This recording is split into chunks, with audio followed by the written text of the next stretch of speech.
다 그래서 이같이 말씀하셨느니라. 내가 내 손을 에돔에게 펴서 사람과 짐승을 그 가운데서 끊어 대만에서부터 황폐하게 하리니 그 땅까지 칼에 엎드러 지리라. 내가 내 백성 이스라엘의 손으로 내 원수를 에돔에게 갚으리니 그들이 내 진노와 분노를 따라 에돔에 행한즉 내가 원수를 갚음인 줄을 에돔이 아니라 주 여호와의 말씀이니라. 주 여호와께서 이같이 말씀하셨느니라. 블레셋 사람이 옛날부터 미워하여 멸시하는 마음으로 원수를 갚아 진멸하고자 하였도다. 그러므로 주 여호와께서 이같이 말씀하셨느니라. 내가 블레셋 사람 위에 손을 펴서 그렛 사람을 끊으며 해변에 남은 자를 진멸하되 분노의 칫벌로 내 원수를 그들에게 크게 갚으리라. 내가 그들에게 원수를 갚은즉 내가 여호와인 줄을 그들이 알리라 하시니라.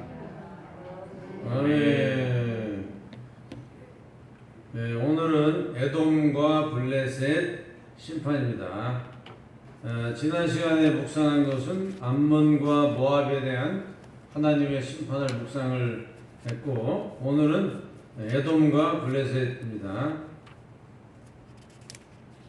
에서의 후손들을 에돔 족속이라고 하는데, 이 사람들은 이스라엘 백성을 끊임없이 대적하고 괴롭혔던 그런 민족입니다.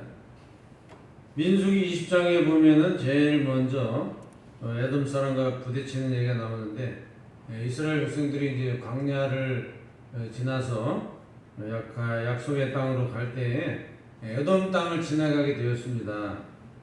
그런데 제안을 하기를 우리가 에돔 땅을 지나갈 때 너희들의 밭이나 포도원 또 우물물 어느 것도 손대지 않고 대로로만 이렇게 지나가겠다. 그러니까 길만 좀 이렇게 허용을 해달라. 우리는 아무 짓도 안 할 테니까 그냥 지나가게만 해달라. 이런 이제 부탁을 했습니다. 그렇지만 에돔 사람들은 모세의 이 말을 허락하지 않고 아주 강하게 저항을 하면서 길을 막았습니다. 그럴 때 하나님께서도 말씀하시기를 에돔과 싸우지 마라. 같은 이제 그 혈통을 가진 사람들이니까 싸우지 말고 돌아서 가라. 하나님도 그렇게 또 말씀을 하시고 그래서 전쟁을 안 하고 돌아간 일이 있는데 어쨌든 막기는 막았잖아요. 그래서 이스라엘 백성들이 행진하는 길을 막았다고 해가지고 그것이 나중에 또 문제가 돼요.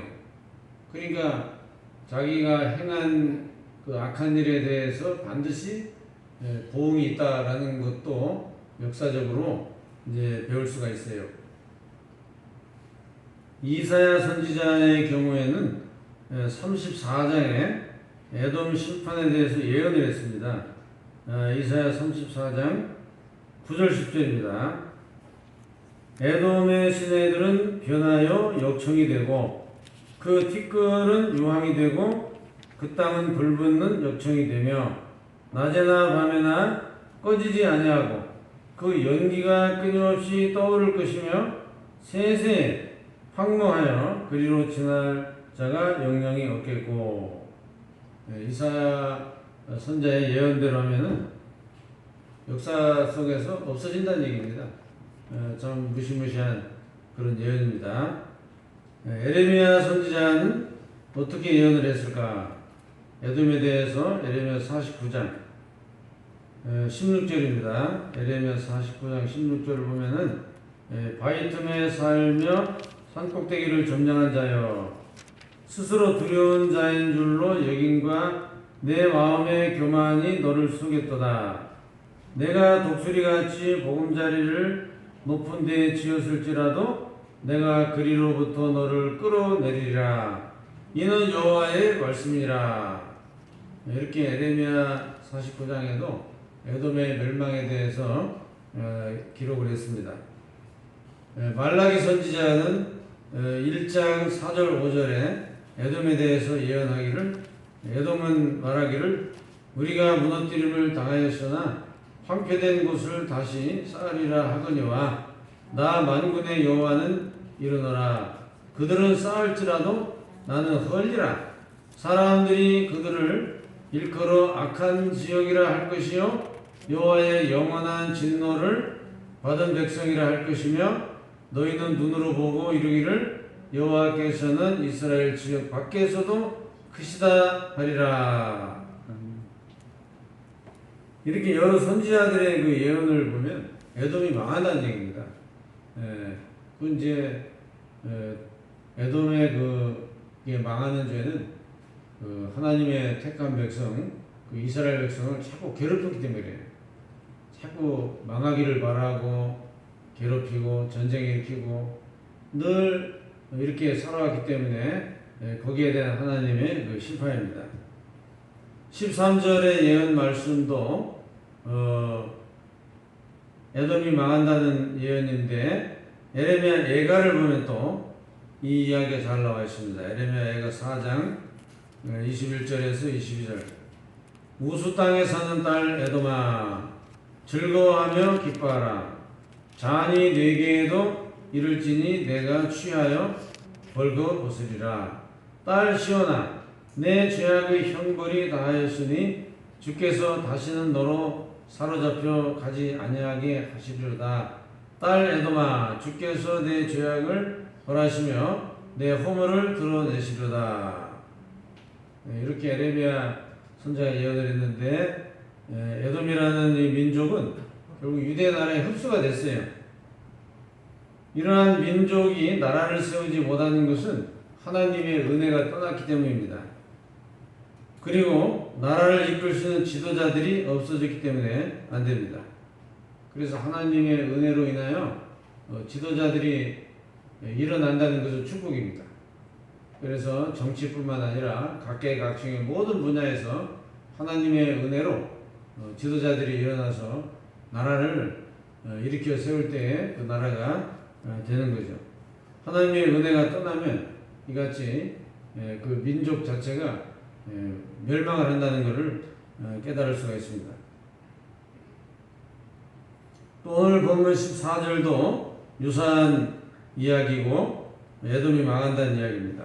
여기에 대해서는 요엘 선지자가 예언을 했습니다. 3장 요엘서 3장 19절에서 21절 그러나 애굽은 황무지가 되겠고 에돔은 황무한 들이 되리니 이는 그들이 유다 자손에게 포악을 행하여 무지한 피를 그 땅에서 흘렸음이니라. 유다는 영원히 있겠고 예루살렘은 대대로 있으리라. 내가 전에는 그들의 피 흘림 당한 것을 갚아주지 아니하였거니와 이제는 갚아주리니 이는 여호와께서 시온에 거하심이니라. 이스라엘 민족이 하나님께 범죄한 것과 별도로 이스라엘을 도와주지 아니하고 옆에서 괴로움을 주는 이런 자들은 하나님의 심판이 불가피하다라는 것입니다. 하나님께서 은혜를 주시는 민족을 옆에서 괴롭혔으니 잘 될 리가 없죠. 하나님의 은혜를 거둬가시면 장래에 아무 보장이 없습니다. 왜냐하면 역사는 하나님이 주관하시기 때문에 수많은 변수가 기다리고 있습니다. 지금 부하다고 해서 교만하면 언제 망할지 알 수 없고요. 또 지금 약하다고 해서 낙심하지 말아야 합니다. 지금 약하다고 해서 그거를 우습게 보고 짓밟다가요. 그 약한 자가 언제 강자가 될지 몰라요. 하나님은 약한 자를 들어 강한 자를 부끄럽게 한다고 했어요. 언제 반전이 일어나서 우리 인생이 뒤바뀔지 아무도 몰라요. 하나님의 은혜 아래 우리가 있을 때만이 희망이 있는 것입니다. 개인이든 나라든 하나님의 은혜를 구하지 않는다는 것은 상당히 불안한 일입니다. 또한 성경은 지도자의 선택이 얼마나 중요한지를 잘 보여주고 있습니다. 신실한 믿음으로 사는 자들은 하나님께 이 나라에 은혜를 베풀어 주시기를 기도해야 됩니다. 지도자들이 기도를 하면 더 좋죠. 그렇지만 현실은 그렇지가 않습니다. 우리는 기독교 국가가 아니고 다문화 국가이기 때문에 지도자가 어떤 특정 종교 어떤 그런 그 모습을 나타내면 상대적인 다른 사람들이 또 욕을 했어가지고 신앙 표현도 할 수가 없어요. 그게 참 애로사항이지만은 어쨌든 우리가 이제 많은 지도자들을 우리가 이제 이렇게 봤지만은 우리 예수 믿는 우리가 중보기도 하는 게 더 중요하다는 것을 알 수가 있습니다. 그분들은 바빠서 기도를 잘 안 하시더라고요. 그리고 또 기도한다고는 하는데 잘 모르겠어요. 장로님들이 뭐 대통령이 된 분이 몇 분 있었는데 별로 우리는 뭐 그 신통한 거를 못 봐가지고 기대를 별로 못 하겠어요. 그러니까 뭐 장로가 됐든 아니든 뭐 그 따질 거 없고 우리가 기도를 해야죠. 뭐 우리가 예수 믿는 우리가 기도하는 건 누가 시비걸 사람이 없잖아요. 그러니까 우리가 막 전 교인들이 교회에서 나라를 위해 열심히 중보기도할 수밖에 없어요. 왜냐 하나님이 은혜를 안 주면은 뭐 안 되기 때문에 우리는 끊임없이 그 은혜를 기대하면서 중보기도에 열심을 다해야 됩니다. 자, 그리고 이제 주제가 바뀌어서 15절부터 블레셋의 심판으로 내용이 이제 바뀝니다. 그래서 블레셋도 역시 마찬가지입니다. 이스라엘의 옆구리에 가시처럼 늘 이스라엘 민족을 괴롭힘을 줬던 그런 사람들이죠. 이스라엘 백성들이 가나안 땅에 그 정착했던 그 정착기에도 블레셋과 늘 싸워야 됐고요. 또 사사 시대에도 그랬습니다. 우리가 사사기라는 성경을 읽어보면은 사사들이 블레셋하고 전쟁을 많이 치르는 그런 얘기가 많이 나옵니다. 또 열왕시대도 그랬어요. 열왕시대 뭐 사울왕도 그랬고 다윗왕도 그랬고 그 후대에 갈수록 조금 줄어들었지만 어쨌든 블레셋 사람들과 계속 전쟁 치른 이야기가 성경에 굉장히 많이 나옵니다. 이 블레셋 사람들은 해양 민족이죠. 그레데 섬 사람들로 이렇게 알려져 있어요. 그레데 섬 사람들이 이렇게 바다 건너 와가지고 이제 블레셋 사람이라고 이렇게 불려지게 됐는데 이 사람들은 그 평생 동안 하던 이스라엘의 옆구리에 가시가 돼서 괴롭힌 그런 사람들입니다. 예언자들은 어떻게 말했을까요? 스바냐 2장 5절입니다. 스바냐 선지자 해변 주민 그레 족속에게 화 있을진저 블레셋 사람의 땅 가나안아 여호와의 말씀이 너희를 치나니 내가 너를 멸하여 주민이 없게 하리라. 이렇게 스바냐 선지자도 블레셋에 대해서 멸망을 예언했습니다. 아모스 선지자는 1장 8절에 내가 또 아스돗에서 그 주민들과 아스글론에서 귤을 잡은 자를 끊고 또 손을 돌이켜 에그론을 치리니 블레셋에 남아있는 자가 멸망하리라. 주 여호와께서 말씀하셨느니라. 여기 아스돗, 아스글론, 에그론 이런 도시 이름이 쭉 나왔는데요. 이게 다 블레셋 도시들을 말합니다. 이사야 14장에도 나옵니다. 이사야 14장 29절에서 31절 블레셋 온 땅이여 너를 치던 막대기가 부러졌다고 기뻐하지 마라. 뱀의 뿌리에서는 독사가 나겠고 그의 열매는 날아다니는 불뱀이 되리라. 가난한 자의 장자는 먹겠고 궁핍한 자는 평안히 누리려니와 내가 네 뿌리를 기근으로 죽일 것이요 네게 남은 자는 살육을 당하리라. 성문이여 슬피 울지어다 성읍이여 부르짖을지어다 너 블레셋이여 다 소멸되리로다. 대저 연기가 북방에서 오는데 그 대열에서 벗어난 자가 없느니라. 아주 정말 안 좋은 그런 그 멸망의 예언입니다. 또 에레미야 47장 4절에서 7절 말씀을 보면은 블레셋에 대해서 예언하기를 블레셋 사람을 유린하시며 두로와 시돈에 남아있는 바 도와줄 자를 다 끊어버리시는 날이 올 것임이라. 여호와께서 갑돌섬에 남아있는 블레셋 사람을 유린하시리라. 가사는 대머리가 되겠고 아스글론과 그들에게 남아있는 평지가 잠잠하게 되었나니 내가 내 몸 베기를 어느 때까지 하겠느냐. 오라 여호와의 칼이여, 내가 언제까지 쉬지 않겠느냐. 내 칼집에 들어가서 가만히 쉴지어다. 여호와께서 이를 명령하셨은즉 어떻게 잠잠하며 쉬겠느냐. 아스글론과 해변을 치료하여 그가 정하셨느니라 하니라. 에레미야 선자의 그 예언도 블레셋에 대해서 이렇게 멸망을 예고하고 있는 것입니다. 마지막 17절, 분노의 책벌로 내 원수를 그들에게 크게 갚으리라. 내가 그들에게 원수를 갚은즉 내가 여호와인 줄을 그들이 알리라. 하나님이 원수를 갚는다고 했습니다. 이 블레셋 사람들은 철기 문화를 가지고 들어온 사람들이죠. 그래서 칼도 잘 만들고 창도 잘 만들고 여러 가지 그 도구를 만들어서 아주 강한 민족을 이루었고, 이스라엘 백성들도 뭐 이런 간단한 그런 그 뭐 농사 도구 같은 그런 것들은 만들 수 있었어요. 전혀 철기 문화를 받아들이지 않은 건 아니고 있기는 있었지만 블레셋 사람들과 비교할 수가 없어요. 그리고 한때 블레셋 사람들이 이스라엘의 철공쟁이들을 다 잡아가고 죽였기 때문에 없어요. 그래서 이제 이스라엘 사람들은 뭐든지 그 쇠붙이가 무뎌지면 그걸 불 속에 넣어서 또 두드려야 되잖아요. 날카롭게 만들어야 되니까 블레셋에 건너가서 그 대장장에게 가서 연장을 만들어 와야 되는 그런 형편이에요. 그러니까 이스라엘 사람들은 전쟁 무기도 없어요. 칼이 있어야 뭐 전쟁할 거 아닙니까? 이렇게 비참한 처지에 있었던 적이 있었는데, 그러니까 블레셋 사람들이 호전적인 사람들인데다가 철기 문화를 가지고 왔으니까 얼마든지 지배할 수 있잖아요. 그런데 멸망을 했거든요. 그러니까 뭐 무기가 강하다고 군사력이 많다고 되는 게 아니라 블레셋에는 골리앗 같은 장군도 있잖아요.